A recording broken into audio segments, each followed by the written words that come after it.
आज मैं एक स्टोरी सुनाने जा रही हूँ। एक युवक ने विवाह के 2 साल बाद परदेश जाकर व्यापार करने की इच्छा पिता से कही।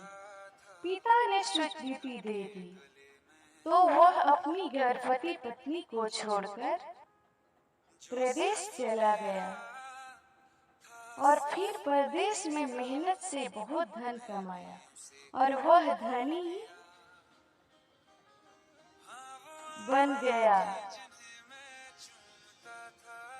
17 वर्ष धन कमाने में बीत गए तो संतुष्टि हुई और वापस आने की इच्छा हुई। पत्नी को पत्र लिखकर आने की सूचना दी और जहाज में बैठ गया। उसे जहाज में एक व्यक्ति मिला जो दुखी मन से बैठा था। सेठ ने उसकी उदासी का कारण पूछा तो उसने बताया कि इस देश में ज्ञान की कोई कीमत नहीं है। मैं यहाँ ज्ञान के सूत्र बेचने आया था पर कोई लेने को तैयार नहीं है।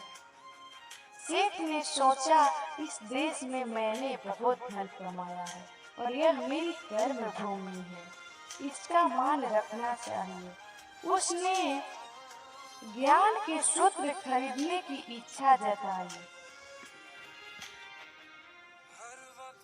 उस व्यक्ति से कहा, मेरे हर ज्ञान सूत्र की कीमत 500 स्वर्ण मुद्राएं हैं।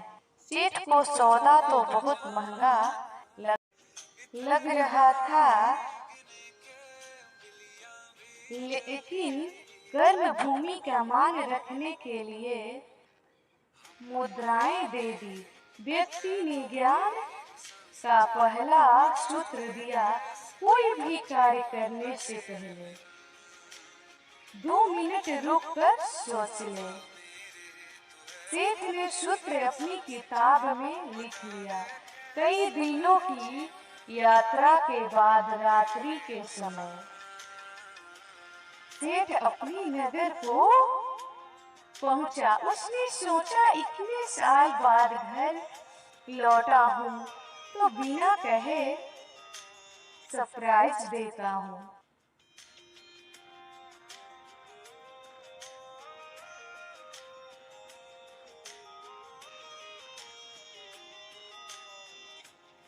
घर के द्वारपालों को मौन रहने का आज्ञा दे दी। सीधे अपनी पत्नी के कक्ष में गया तो वहां का नजारा देखकर उसके पांवों के नीचे से जमीन खिसक गई। एक युवक सोया हुआ था, अत्यंत क्रोध के सोचने लगा कि मैं परदेश में भी इसका चिंता करता रहा और ये यहाँ अन्य पुरुष के साथ आज मैं दोनों को जिंदा नहीं छोड़ूंगा। क्रोध में तलवार निकाल लिया।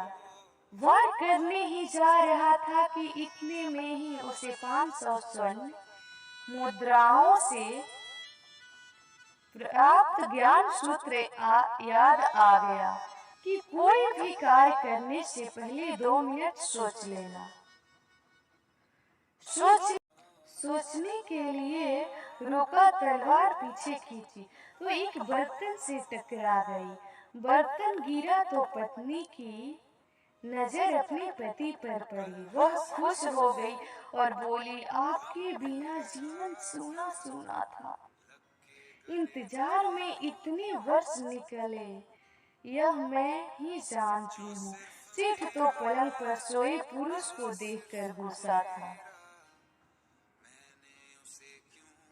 पत्नी ने युवक को उठने के लिए कहा, बेटा उठ जाग, तेरे पिता आए हैं। युवक ने जैसे ही पैर छूने के लिए सर झुकाया और उसके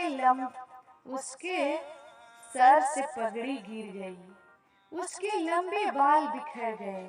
सेठ की पत्नी ने कहा, स्वामी ये आपकी बेटी है। पिता के बिना इसके मान को कोई आँच न आए, इसीलिए मैंने इसे पुत्र की तरह सम्मानहीन पाला, पोषण और संस्कार दिए हैं। यह सुनकर सेठ की आंखों से आंसू धारा बह निकली।